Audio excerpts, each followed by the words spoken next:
এই নারী যখন বিবাহ হলো, আল্লাহ তাআলা তাকে অধিকার দিলেন, শিক্ষার অধিকার, লেখাপড়ার অধিকার, পড়ার অধিকার, সব অধিকার দিলেন। এরপরে দিলেন তাকে মা বানায় দিলেন। কদিন পরে কি হয়ে গেল? মা হয়ে গেল। সুবহানাল্লাহ। এখন কিন্তু ইজ্জত আরো বাড়লো। মা হওয়ার পর ইজ্জত কি হইল? আরো বেড়ে গেল। আল্লাহর নবীর কাছে প্রশ্ন করা হয়েছে। এক সাহাবী এসে বলছেন, সালা রাজুলুন ইয়া রাসূলুল্লাহ মান আহাক্কুন নাস বিহুসনি সাহাবাতি ক্বালা উম্মুক ক্বালা সুম্মা মান ক্বালা উম্মুক ক্বালা সুম্মা মান ক্বালা উম্মুক ক্বালা সুম্মা মান ক্বালা আবুক। সুবহানাল্লাহ। একজন এসে নবীজির কাছে প্রশ্ন করলেন, ইয়া রাসূলুল্লাহ, মানুষের ভিতরে আমি কার যত্ন করব, কার খেদমত করব, কার সাথে ভালো ব্যবহার করব, আমার কাছে সব থেকে ভালো ব্যবহার কে পেতে পারে? নবীজি বললেন, তোমার মা। সাহাবী প্রশ্ন করলেন, তারপরে কে? রাসূলুল্লাহ বললেন, তোমার মা। তারপরে কে? তোমার মা। তারপরে কে? তোমার পিতা। পিতার চাইতে মায়ের মর্যাদা আল্লাহ পাক কয় গুণ বাড়ালেন? সবাই বলেন কয় গুণ? 3 গুণ আল্লাহ বাড়ায় দিলেন। আল্লাহ রাব্বুল আলামিন কোরআনের কারীমের ভিতরে বলেছেন, ওয়াকাদা রাব্বুকা আল্লা তা'বুদু ইল্লা ইয়্যাহু ওয়া বিল ওয়ালিদাইনি ইহসানা। তোমার রবের পক্ষ থেকে চূড়ান্ত ফয়সালা হয়েছে যে আল্লাহর ইবাদত করার পর মা বাপের ইহসান করবে। সুবহানাল্লাহ। আর আমার দেশের লোকেরা কি বলে, কি করে? লক্ষ্য করতেছেন আপনারা? আল্লাহ বলেন কি আর বান্দারা করে কি? আল্লাহ বলছেন মা বাপের খেদমত করো। আমার ইবাদতের পরে আল্লাহর পরেই স্থান কার? চিল্লায় বলেন। আমাদের লোকেরা বোঝে না, না বুঝা চলে যায় ভালো কোনো খাবার, ভালো কোনো ফল কোনো হযরত, কোনো পীর সাহেবের দরবারে নিয়ে হাজির করলে, হ্যাঁ দেন, পীর সাহেবকে হাদিয়া দিবেন, দেন, কিন্তু আগে দিবেন মায়ের। আপনার কাছে, সন্তানের কাছে সব থেকে বড় পীর হচ্ছে মা। বলেন সব থেকে বড় পীর কে? মা আর বাবা। মা আর এই দুজন হচ্ছে আপনার কাছে সব থেকে বড় পীর। পীর সাহেবের দোয়া কবুল হবে কি হবে না, আলেম সাহেবের দোয়া কবুল হবে কি হবে না, সন্দেহ আছে। 50-50। দোয়া কবুল হইলেও হইতে পারে, না হইলেও না হইতে পারে। কিন্তু মা বাপ যদি দোয়া করে, আল্লাহর দরবারে দোয়া মঞ্জুর হয়ে যায়। 100% দোয়া কবুল হয়ে যায়। সুবহানাল্লাহ বলে। প্রিয় ভাই সব, আল্লাহ রাব্বুল আলামিনের নবী বলেন, মা বাবা যখন দোয়া করে সন্তানের জন্য, যখন দোয়া করে, বন্দুক দিয়া গুলি করলে সেই গুলি তার লক্ষ্য বস্তুর কাছে যেতে যত না দেরি হয়, মা বাপের দোয়া বা বদদোয়া আল্লাহর দরবারের থেকে দ্রুত গতিতে চলে যায়। মাকে খাওয়াও। বুড়া মা আছে না? বলেন আছে না? মা যখন বুড়া হয়ে যায়, বউয়ের কথা মতো সন্তান মায়ের সাথে খারাপ ব্যবহার করে, মুখ মলিন করে থাকে, কথা বলে না, আর মনে মনে বলে, প্রকাশ্য বলে, অনেকের সামনে বলে, বুড়ি মরে না কেন? নাউজুবিল্লাহ। বলে নাউজুবিল্লাহ। তুমি কারে মরতে বলো? কারে মরতে বলো? তোমার মা, তোমার যখন অসুখ হয়েছে, যত্ন করেছি, বুকের সাথে আগলায় ধরেছে, সারা রাত শিয়রে বসে বসে, বিদ্যুৎ ছিল না ঘরে, কেরোসিনের ল্যাম্প জ্বালায়া, চেরাগ জ্বালায়া কোরআন শরীফ তেলাওয়াত করেছে। আর শেষ রাতি 2খানা হাত রব্বুল আলামিনের দরবারে তুলে দিয়ে কেঁদেছে, রব্বুল আলামিন, আমার বাঁচাধনকে আমার জীবনের বিনিময় আল্লাহ তুমি বাঁচাইয়া দাও। যে মা বললেন, আমার জীবনের বিনিময় আমার ছেলে তুমি বাঁচাও, মেয়েরে বাঁচাও, সেই ছেলে বড় হইয়া বউয়ের পাগল হইয়া বলে, বুড়ি মরে না কেন? নাউজুবিল্লাহ, নাউজুবিল্লাহ। মাকে সম্মান করুন, মাকে ভালোবাসুন। আল্লাহ রাব্বুল আলামিন বলেন, ওয়াসাইনাল ইনসানা বিওয়ালিদাইহি ইহসানা হামালাতুহু উম্মুহু কুরহা ওয়া ওয়াদাআতুহু কুরহা ওয়া হামলুহু ওয়া ফিসালুহু 30 শাহরা। আমি সমগ্র মানব গোষ্ঠীকে উপদেশ দিচ্ছি, তোমরা তোমাদের ওসিয়ত করছি, তোমরা তোমাদের মা বাপকে সম্মান করো। তোমার মা তোমাকে গর্ভধারণ করেছে অত্যন্ত কষ্টের সাথে, ডেলিভারি করেছে অত্যন্ত কষ্টের সাথে, আর 30টা মাস বুকের দুধ দিয়ে তোমার মানুষ করছে। সুবহানাল্লাহ, সুবহানাল্লাহ। প্রিয় ভাই সব, মা বাপ যদি হাত তোলে, চোখ দিয়া পানি পড়ে, দোয়া কবুল হয়ে যাবে। সুবহানাল্লাহ। এই যে হযরত বাইজিদ বুস্তামি রহমতুল্লাহ আলাইহির এই দরগায় আপনারা যান। হযরত বাইজিদ বুস্তামি যখন ছোট্ট ছিলেন, তার মা অসুস্থ, গভীর রাত্রে মা জেগে বলছে, বাবা আমি তো পানির পিপাসায় শেষ হয়ে যাচ্ছি, একটু পানি পান করাও। বাচ্চা দেখলেন ঘরের মধ্যে পানি নাই, বাইরে কোথাও থেকে পানি জোগাড় করলেন, এসে দেখেন মা ঘুমায় গেছে। শীতের রাত, বাচ্চা দাঁড়ায় আছে পানি নিয়ে। ফজরের সময় মায়ের ঘুম ভেঙেছে, তাকিয়ে দেখে বাইজিদ দাঁড়ানো। বাইজিদ তুমি দাঁড়ানো কেন, কাঁপতেছো কেন? ছেলে বলছে, মা আপনি পানি চাইছিলেন। তা পানি চাইছিলাম, তা কি হয়েছে? তা আমি তো ঘরে পানি পাইনি, দূরে গিয়ে পানি আনছি, আনি দেখে আপনি ঘুমাই গেছেন, আমারই উঠাও নাই কেন? আপনার ঘুমের ক্ষতি হবে। তা তুমি নিজে ঘুমাও নাই কেন? এই জন্য যে আপনি জায়গায় যদি আবার পানি চান আর সময় মতো না দিতে পারি, তাহলে তো আপনার কষ্ট হবে। সেই জন্য মা আমি দাঁড়াই রয়েছি, আপনি পানি খাবেন, সেই পানি নিয়ে। বাইজিদের মা হযরত বাইজিদকে বিছানার উপরে আরাম করে শোয়াই দিয়া উযু করে নিজে নামাজ পড়লেন। নামাজ আদায় করে দুইখানা হাত আল্লাহর দরবারে তুলে ধরে বলেন, রব্বুল আলামিন, আমি বাইজিদের মা, আমার ছোট্ট বাইজিদ আমার জন্য যে কষ্ট করেছে আজ, তার এই কষ্ট দেখে আমার কলিজা ঠান্ডা হয়ে গেছে। আমি মা হয়ে আমার বাইজিদের জন্য দোয়া করি, রব্বুল আলামিন আমার বাইজিদকে তুমি সুলতানুল আরিফিন বানায়া দাও। দোয়া মঞ্জুর হয়েছে না হয় নাই? সুবহানাল্লাহ। প্রিয় ভাই সব, এই জন্য মা বাপকে সম্মান করতে হবে, মহব্বত করতে হবে এবং তাদের জন্য দোয়া করতে হবে। দোয়াটা আল্লাহ শিখাই দিয়েছেন। এমনকি মা বাবার সামনে চোখ মোটা করে কথা বলবে না, চোখ মোটা করে মা বাবার সামনে কথা বলবে না। আল্লাহ ইচ্ছা করলে চোখ অন্ধ করে দিতে পারেন। পীরের সামনে যত গিয়ে মহব্বত করে ঘাড় কাট করে বসো, তোমার বড় পীর, তোমার মা, তোমার বাবা, তাদেরকে শ্রদ্ধা করো, সম্মান করো, কলজা দিয়ে মহব্বত করো। মা বাপকে একটা কথা বিশ্বাস করুন, মনে রাখেন, মা বাপকে যে যত বেশি সম্মান করবে, মহব্বত করবে, মর্যাদা দেবে, তার জীবনে সম্মানের আর রুজির কোনো অভাব হবে না, হবে না, হবে না। আল্লাহ তাআলা বাড়ায় দেবেন। সুবহানাল্লাহ। আল্লাহ দোয়া শিখাই দিচ্ছেন, বান্দারে মা বাবার সামনে শক্ত করে কথা কইস না, ওয়াকুল লাহুমা কাওলান কারীমা, মা বাবার সাথে সম্মান সূচক কথা বলো আর আমার কাছে দোয়া করো। কি বলে? আল্লাহ রাব্বুল আলামিন দোয়া শিখাই দিচ্ছেন, রব্বিরহামহুমা কামা রাব্বায়ানি সাগীরা। সবাই পড়েন, রব্বিরহামহুমা কামা রাব্বায়ানি সাগীরা। আবার পড়েন, রব্বিরহামহুমা কামা রাব্বায়ানি সাগীরা। আল্লাহ তাআলা শিখাই দিলেন, বান্দারে দোয়া কর, আয় আমার রব, আমার মা বাপ আমাকে যেমন ছোটবেলায় স্নেহের করে লালন পালন করেছে, মাবুদ গো তুমি আমার মা বাপকে সেইভাবে তোমার রহমত করে লালন পালন করো। আল্লাহ দোয়া শিখাই দিচ্ছেন। এই দোয়া প্রত্যেক নামাজের পর আপনারা পড়বেন। মনে থাকবে ভাই? জোরে বলেন, মনে থাকবে? আল্লাহ যেন আমাদেরকে মনে রাখান, আমরা বলি আমিন। প্রিয় ভাই সব, মা হিসাবে আল্লাহ তাআলা এই মর্যাদা বৃদ্ধি করে দিলেন। নারীর 3টা স্তর বললাম, কন্যা, বধূ, মাতা। 3 স্তরে ইসলাম যে মর্যাদা দিয়েছে, এর থেকে বেশি মর্যাদা পৃথিবীতে কেউ দিতে পারে নাই। এখন এই নারীদেরকে যাদের এত মর্যাদা আল্লাহ দিলেন, মর্যাদা তো এত বাড়াই দিলেন, সন্তানের জান্নাত মায়ের পায়ের তলে ঢুকাই দিলেন। সুবহানাল্লাহ বলেন, সুবহানাল্লাহ বলবেন না? মেয়ে লোকের মায়ের পায়ের তলে তার সন্তানের বেহেশত আল্লাহ ঢুকাই দিলেন। সম্মান করো, মর্যাদা করো। যারা মা বাবার সাথে বেয়াদবি করছো, আজকের রাতে মায়ের কাছে গিয়ে, বাপের কাছে গিয়ে পাও দুটো জড়ায় ধরো আর বলো, আব্বা আম্মা আমি তো ভুল করছি, বেয়াদবি করছি, বুঝি নাই, আল্লাহর রাস্তায় আমারে মাফ করে দেন। মাফ করে দেবে না? দিবে। মা বাবার চাইতে সন্তানের জন্য কল্যাণকামী কে আছে? বউর কথা মতো খবরদার কখনো মা বাবার সাথে নাফরমানি করবেন না। মনে থাকবে? মনে থাকবে? আল্লাহ তাআলা মনে রাখার তৌফিক দিক, আমরা বলি আমিন। প্রিয় ভাই সব, এই নারীকে সম্মান দিয়ে আল্লাহ তাআলা বলেছেন নারীরা যেন পর্দায় থাকে।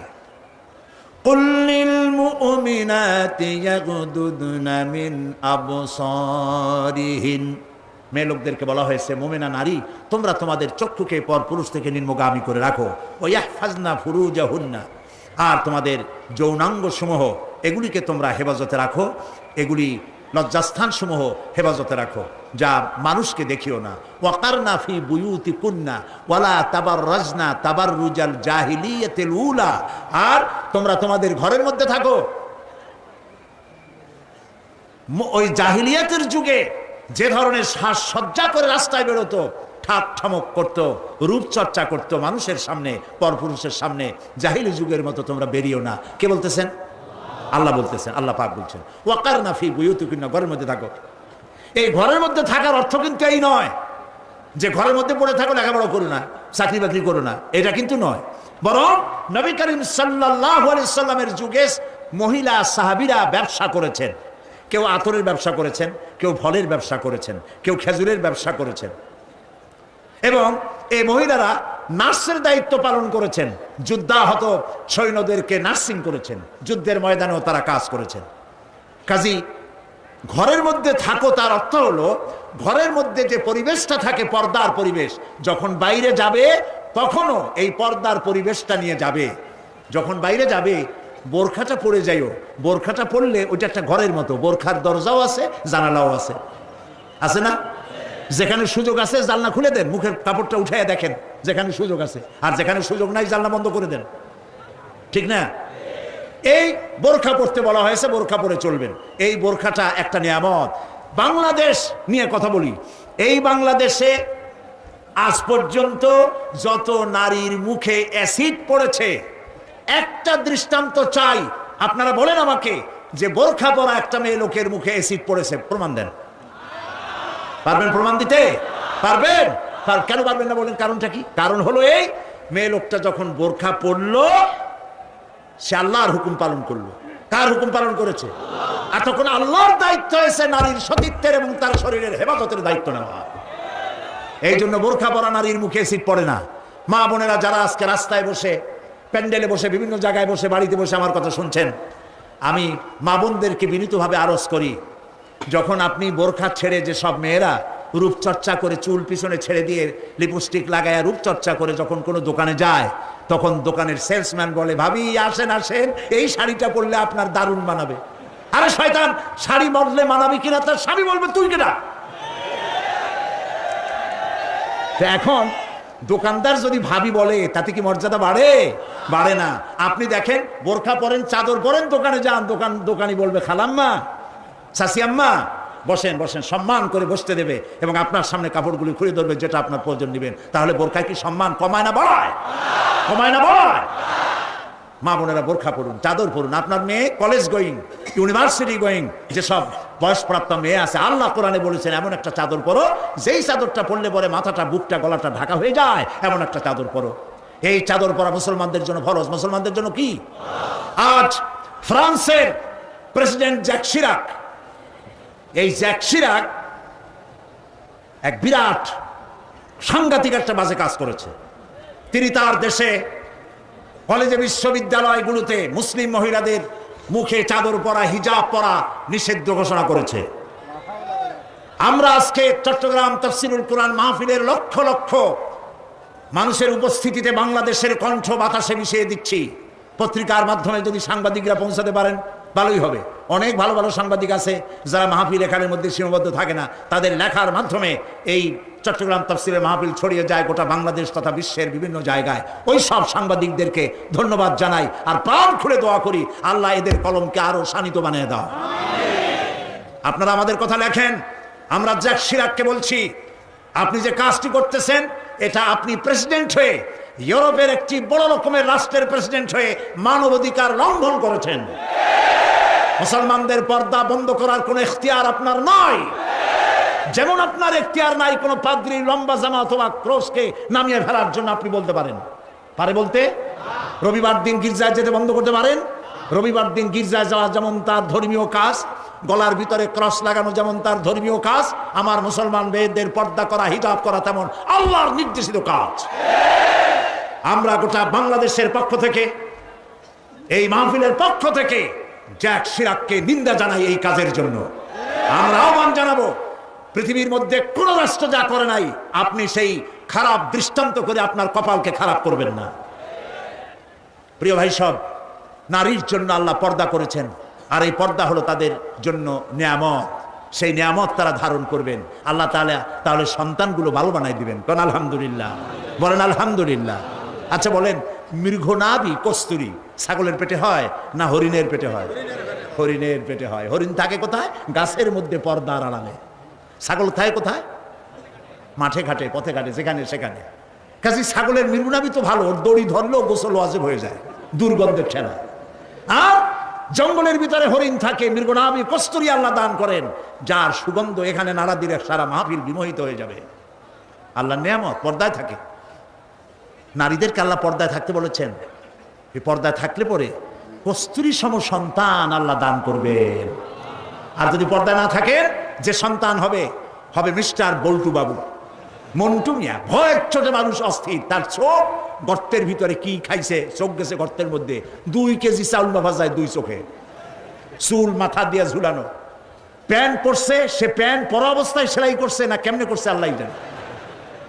জুতার মধ্যে এত বড় বড় লোহা বটন লাগানো, গলায় এত বড় মোটা সেন। জাহান্নামের আগেই সালাসিলা ওয়া আগলালাম ওয়া সাইরা, জাহান্নামের শিকল আগেই পড়ছে গলায়।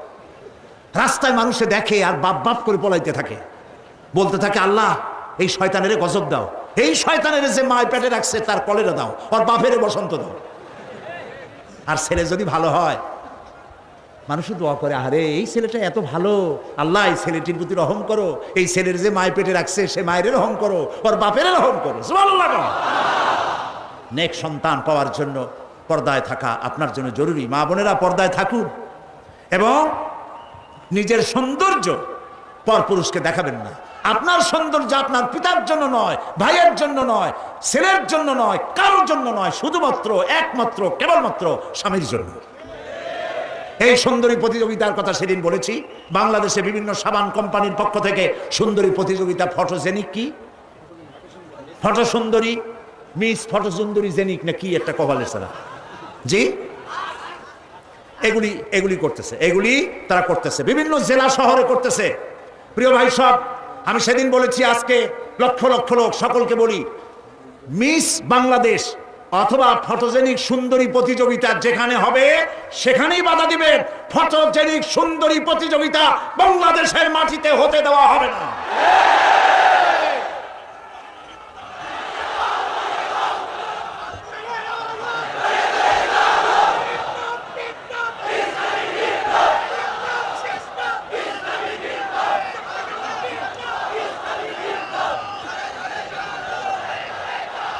তারা একটু একটু করে আগাচ্ছে, আমরা সহ্য করি, কদ্দুর দেখাচ্ছে। আপনারা যদি কথা না বলেন তাহলে এরপর মিস বাংলাদেশ শুরু হবে। মিস বাংলাদেশ এখনো করতে পারে নাই, সাহস পায় নাই, এখন ছোট্ট ছোট্ট করে করতেছে। এরপরে মিস বাংলাদেশ করবে। নির্লজ্জ যারা নারীর সুন্দরী প্রতিযোগিতা যারা করে, যারা বিচারক, নারীর সৌন্দর্যের, শরীরের অঙ্গ প্রত্যঙ্গের মাপ নিয়ে সৌন্দর্যের বিচার যারা করে, শয়তানের চাইতে নিকৃষ্ট তারা, লম্পট, লুচ্ছা। আমাদের দেশকে কোনো অবস্থাতেই আমরা অশ্লীলতার পথে ধাবিত হতে দিতে পারি না। আমি সেদিনও বলেছি, এই রোগ তাড়াতে গিয়ে যুবকদেরকে জেনার দিকে আকৃষ্ট করা হচ্ছে। একটা সাইনবোর্ড লাগাইছে, যৌন রোগে টেনশন নাই, কি জানি লইলে, হ্যাঁ নাউজুবিল্লাহ বলেন। এটা কেমন কথা? আপনি লিখবেন এইডস রোগ হচ্ছে মরণ ব্যাধি, ধর্মীয় অনুশাসন মানলে পরে এইডস রোগ থেকে বাঁচা যায়। এটা দেখুন, যে লিখেছেন, যে ব্যক্তি লিখেছে এই স্লোগান, যার মাথায় আসছে সে নিশ্চয়ই চরিত্রবান না লম্পট। লিখেছে এই যৌন রোগে, বলেন না কি মুখস্থ, যৌন রোগে রেহাই নাই, কন্ডম লইলে টেনশন নাই, তার মানে কন্ডম নিয়ে জেনা করো। নাউজুবিল্লাহ বলে। আমি সব জায়গায় বলে এসেছি, চট্টগ্রামের পুলিশ কমিশনার, চট্টগ্রামের ডিসি, আপনারা এই সাইনবোর্ড ভাঙেন। আপনারা যদি এই সাইনবোর্ড না ভাঙেন, আমি জনগণকে বলবো, জনগণ এই এইডসের সাইনবোর্ডকে ভেঙে গুড়িয়ে দাও।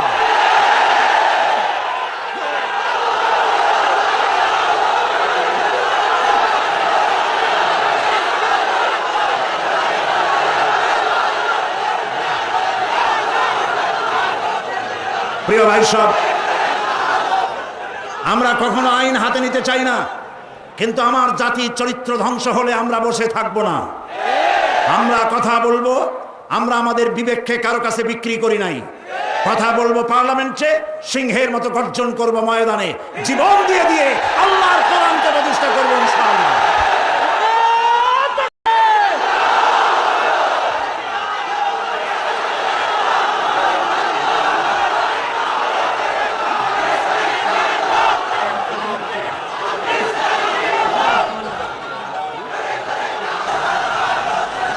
প্রিয় ভাই সব, আমরা কখনো আইন হাতে নিতে চাই না, কিন্তু আমার জাতির চরিত্র ধ্বংস হলে আমরা বসে থাকবো না। আমরা কথা বলবো, আমরা আমাদের বিবেককে কারো কাছে বিক্রি করি নাই। কথা বলবো পার্লামেন্টে, সিংহের মতো গর্জন করব ময়দানে, জীবন দিয়ে দিয়ে আল্লাহর কোরআনকে প্রতিষ্ঠা করবো ইনশাআল্লাহ।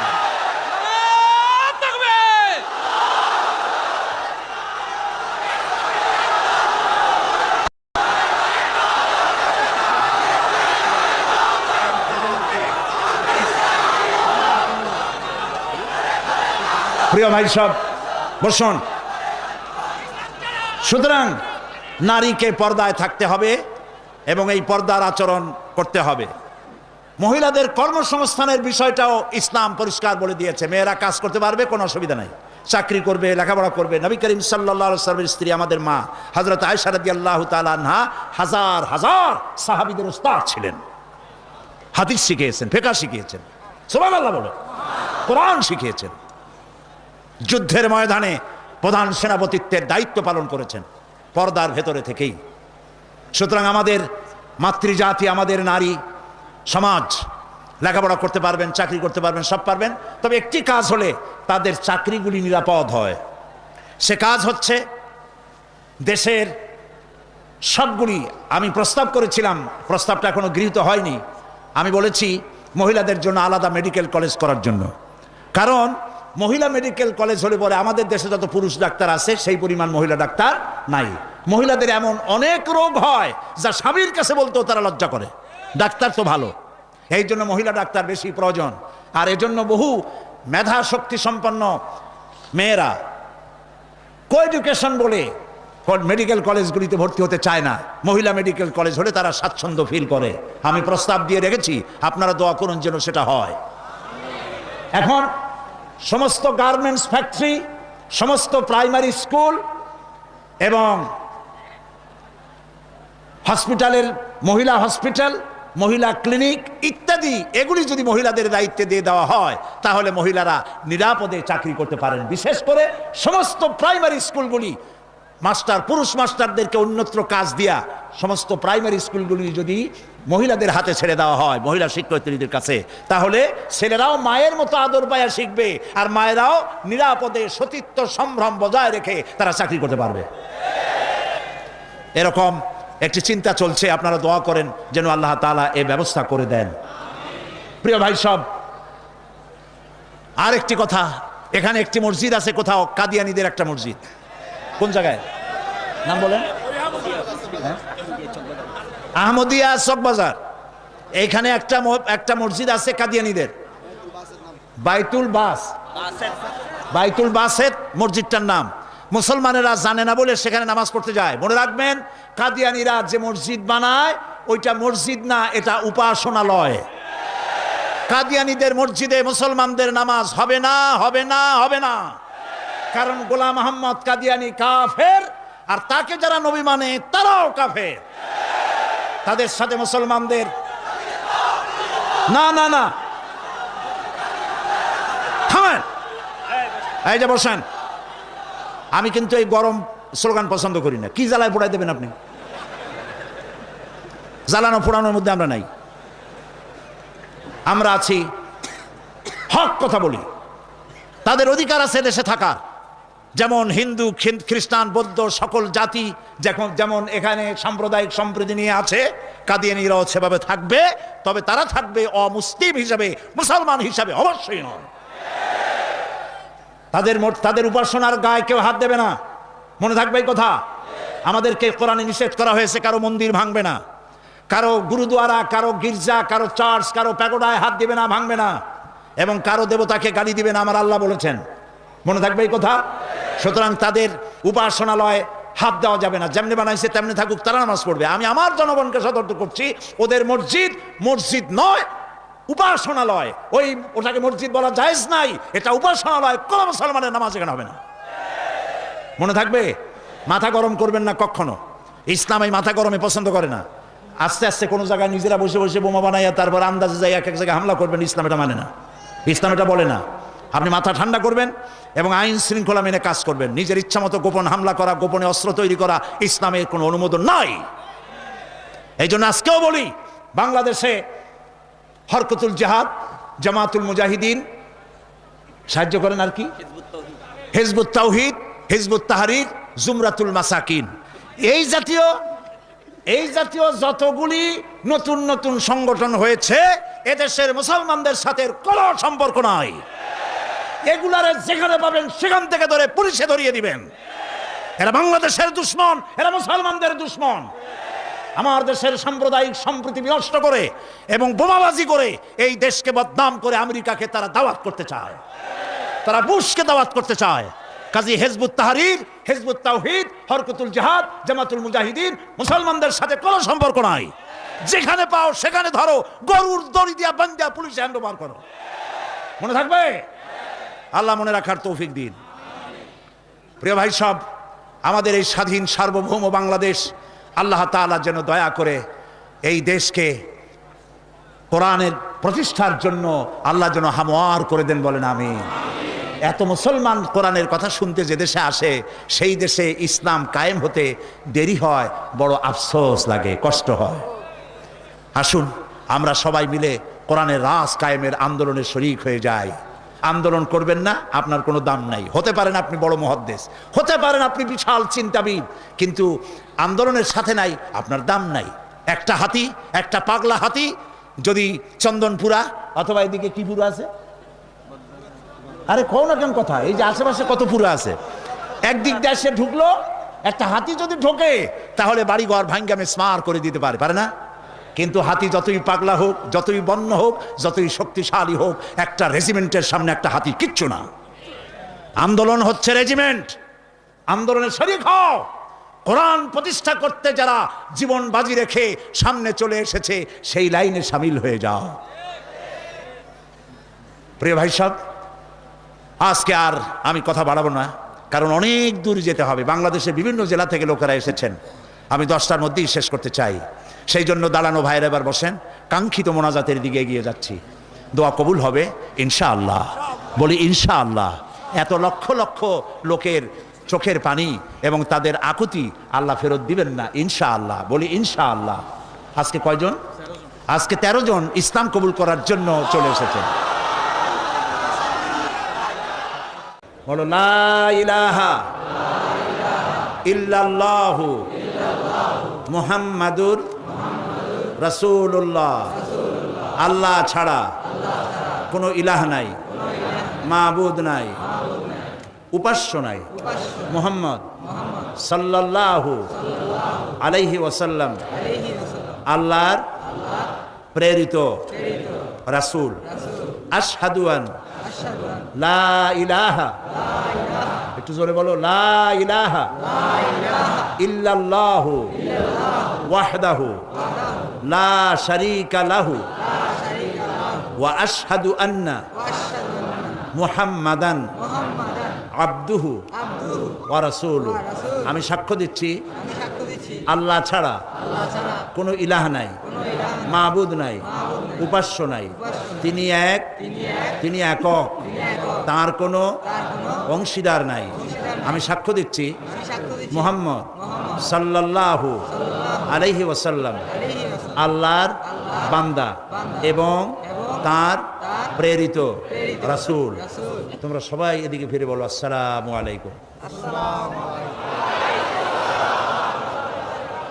এরা এই তরুণ যুবক 13 ভাই ছিল মুশরিক, হয়ে গেল আমাদের তাওহীদবাদী ভাই। আমাদের কি হইল?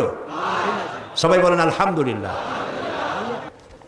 মহিলারা ভেতরে কালেমা উচ্চারণ করেছেন, আর আমি এই বিশাল লক্ষ লক্ষ জনতার পক্ষ থেকে এই 13 মর্দ মোমেন যারা এখন আমাদের তাওহীদবাদী ইসলামী ভাই, আমি তাদেরকে বুকে আলিঙ্গন করে নিচ্ছি।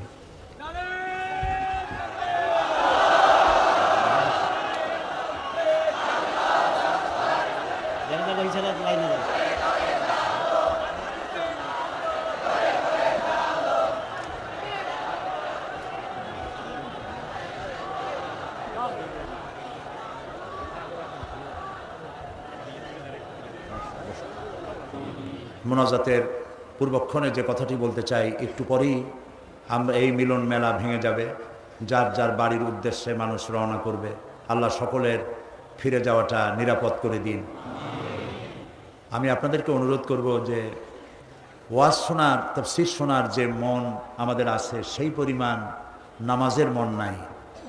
এই জন্য 5 ওয়াক্ত নামাজ সঠিকভাবে আদায় করবেন, নামাজ কখনো ছেড়ে দিবেন না। বিশেষ করে জওয়ান যুবক যারা আছে, ছাত্র, তরুণ, যুবক, আমি তাদেরকে বলবো চরিত্র একটি মহা সম্পদ। যখন চরিত্র থাকে না তখন সে মানুষ থাকে না, শয়তানের চাইতে নিকৃষ্ট হয়ে যায়। আমি সমস্ত তরুণ যুবকদেরকে, যাদেরকে আমি আমার চোখের সামনে দেখতে পাচ্ছি, এই মাহফিলে 2% যদি বৃদ্ধ মানুষ থাকে, 98% তরুণ যুবকে ভরা এই মাহফিল।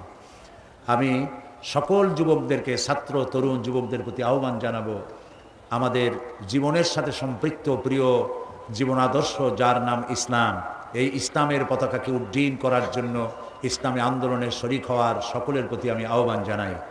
সকলের চরিত্র ভালো করে ইসলামের দিকে এগিয়ে আসার আহ্বান জানাচ্ছি। এবং কোরআনকে জানার জন্য, কোরআনকে বোঝার জন্য আমি বারবার বলেছি তাফহিমুল কোরআন কেরার জন্য, তাফহিমুল কোরআন ফি জিলালিল কোরআন, এই তাফসিরগুলি আপনারা কিনবেন। আজকে যখন যাবেন শত শত দোকান, 3 শতাধিক দোকান এখানে বসেছে বই কেতাব নিয়ে, এগুলি আপনারা নেবেন। আর এইখানে যে আমি তাফসির করেছিলাম 25 বছর হলো, এর মধ্যে একবার তাফসির করেছিলাম সূরা আসরের উপরে। হযরত ইমাম শাফি রহমতুল্লাহ আলাইহি বলেছেন, সূরা আসর যদি কেউ বোঝে আর আমল করে তাহলে জান্নাতে যাওয়ার জন্য এই ছোট্ট সূরাটি যথেষ্ট হয়ে যায়। সুবহানাল্লাহ। 5 দিন আলোচনা করেছি একটি সূরার, ছোট্ট সূরাটি, তাও শেষ করতে পারিনি। সেটি গ্রন্থবদ্ধ আকারে এসেছে, নাম রেখেছে তাফসিরে সাঈদী সূরা আসর। সমস্ত দোকানগুলিতে পাওয়া যাবে, আপনারা নিয়ে যাবেন এই তাফসিরটি, তাফসিরে সাঈদী সূরা আসর।